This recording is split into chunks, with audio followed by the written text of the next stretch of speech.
All right, it's a beautiful Wednesday morning, and as it is always, it's time to talk sports on TVC Breakfast.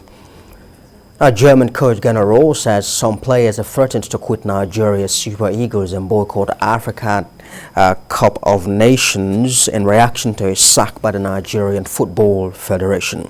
He said some of the players are no longer willing to represent Nigeria, but he advised them not to snub the team and urged them to do well at the Nations Cup in Cameroon.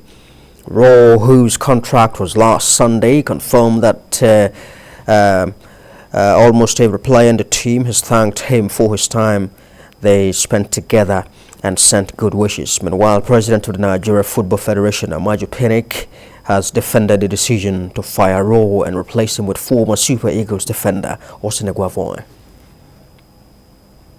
A lot of things, we build capacity around him, but there are a lot of things that we cannot come out to divulge, We didn't want disaster to happen, that was clear, but we are looking at things from various perspectives. He is a technical director. He has been exceptional. He has been exceptional as a technical director. He's there in a temporary capacity, and he's been supported by, some of his teammates and his juniors. Well, Pinnick also explains the decision to engage former players Nwankwo Kanu, Austin Okocha and Garba Lawal. All three ex-players were appointed as technical assistants and ambassadors for the Super Eagles.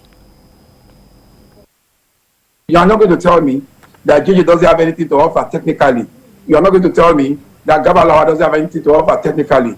You are not going to tell me that Kanu Nwankwo, that trained under Professor and so many other very seasoned coaches, does not have anything to, So to me, we are not just limiting their roles. When Emile Jacquet in 1998 won the World Cup, he went with a retinue of coaches, that provided him inputs from the bench, and that's it. Mostly ex-internationals. We will do our best at this enterprise in ensuring that we do very well in the Nations Cup. Our goal is to win, and our goal is to qualify for the World Cup. And Manchester United's English Premier League match at Brentford was scheduled to hold on Tuesday was postponed after a COVID outbreak close to United's training facility. The decision was reached after the Red Devils became the latest top-flight team to be hit by an outbreak of coronavirus, which forced the closure of their quarantine training complex. The Premier League have reported 42 new COVID cases this week, a record since testing figures were first released in May of last year. Another match is held in other centres, including the Etihad Stadium, where Manchester City crushed Leeds United 7-0 with goals from Phil Foden, Jack Grealish, Riyad Mahrez and Kevin De Bruyne. The win would extend City's lead at the top of the Premier League table. And elsewhere, Aston Villa continued their resurgence under new manager Steven Gerrard with a 2-0 away win over Norwich City. More Premier League games will be played on Wednesday, and the biggest fixture will hold at the Emirates Stadium, where Arsenal will host West Ham United in a London derby. Watford hope to pick up points away at Burnley. Crystal Palace will welcome Southampton, and Wolves will travel to Brighton. And Arsenal have sensationally stripped Pierre-Emerick Aubameyang of the club's captain's armband and will not be considered for Wednesday's match against West Ham. The forward was axed from the squad that recorded a convincing 3-0 win over Southampton last Saturday after reporting back for club duty late from an approved trip last week. Aubameyang was made to sit on the bench for the North London derby against Tottenham in March due to lateness, while he was also reprimanded by the club in February over a possible COVID regulations breach. Arsenal manager Mikel Arteta says the decision to take the armband off the Gabonese striker was a difficult one, but was in line with the club's policies.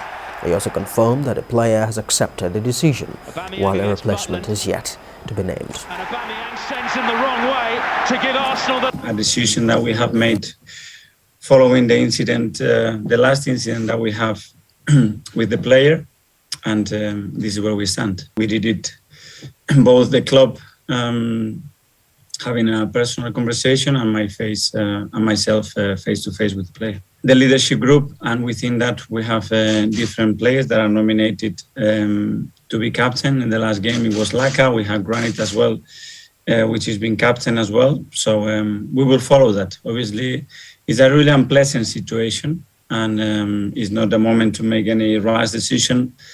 That leadership group is really strong. Is the one that communicates with myself, the coaching staff, and with the club in a really clear and strong way. And we're going to continue like that. That's one of the decisions that we made, to make that group a little bit better and try to educate them and try to get the right feedback all the time and build that trust and a strong culture around the club. And it's working really well, so we'll continue to do that. All right, let's see how the fans are reacting now. The decision to strip Aubameyang of Arsenal's captain's armband has left the fans divided over the development. Arsenal fan base in Nigeria, and we conducted a quick online poll with the Gunners fans in the country, and this is the result. 52% agree with the decision, citing Aubameyang's recent poor form and lackadaisical attitude on the pitch. 15% say that the decision was wrong and unnecessary, and it could send wrong signals to big players with intents to join the club. 33% of the fans are indifferent towards their situation. All right, ex-international Jide Olugbodi, who is also a sports consultant at the moment, joins me live from the UK to share his thoughts on this development. Well, Jide, Aubameyang, as it is at the moment, has been stripped of Arsenal's captain's armband. Do you think that this was the right decision to take? Thank you. Good morning. With the Aubameyang issue, it's not the first time, not the second time this is happening. Like you rightly said, he missed the pre-match meeting against Tottenham in March.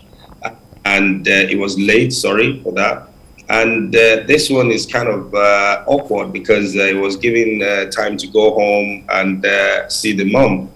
But he had a private jet. He was meant to come back, but he came back a day late. So he broke COVID protocols as well. And you know, sometimes the coach just has to think and step in. I heard his interview there where he kept talking about the leadership group. I think he just got to a point where he goes, you know what, this is enough. And don't forget that the same Oba, he had issues with Tuchel at Dortmund as well. He missed pre-match meetings, he missed training a few times. I think Mikel is just saying, you know what, this is not right. It can't be any longer. You're the captain. You must be the role model on and off the pitch. So it's a big dressing room. You've got young kids that are coming through and they're playing well. So they're looking to the ethos and the cultures of the team as well. So I'm sure Mikel will go, this is right. This is the right way. You kids watch as well. Anyone who doesn't do well and who doesn't toe the line, we're going to have to ask them to face disciplinary measures. All right, well, but as a number of people pointed out, this had to do with family issue. His mother has been sick, and so he didn't travel without the club's notice, as you mentioned earlier. So there's a sense in which people are saying, couldn't the club have at least been a little bit lenient because the mother was involved? Yes, I quite understand the sentiments, and I've been in the dressing room before as well. When you take compassionate leaves from a football club, they tell you specifically when to go and when to come back. And even while you're away, you're always in communication with the team, you're in communication with staff as well. And basically, I'm being made to understand that he flew out on Tuesday and was meant to come back on Wednesday. Now, for me, if Oba was flying a commercial plane, it would even be different. But this is a guy who's got his own private jet. So you can actually choose the time you want to come back.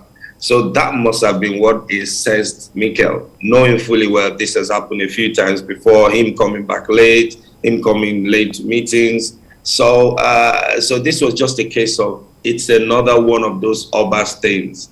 And to be quite honest, I feel for Oba and I feel for the family, especially at such a trying time for everybody all over the world.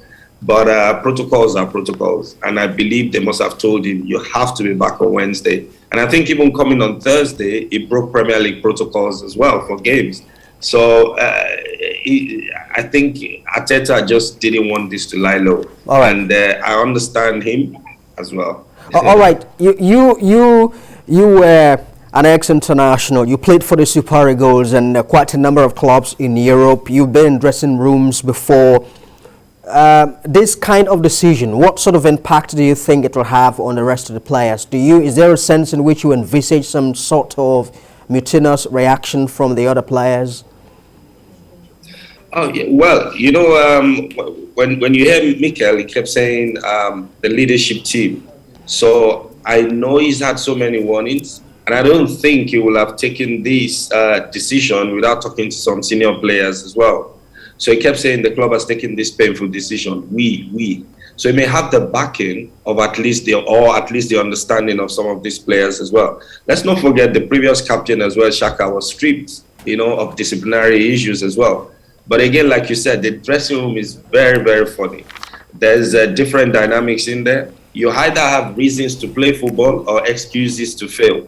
So there'll be a lot of players now who, if they don't perform, they will say, oh, it's because of that. It's unsettling the dressing room. But there's also a hierarchy in there, and the older players and much experienced players are always on top of the hierarchy.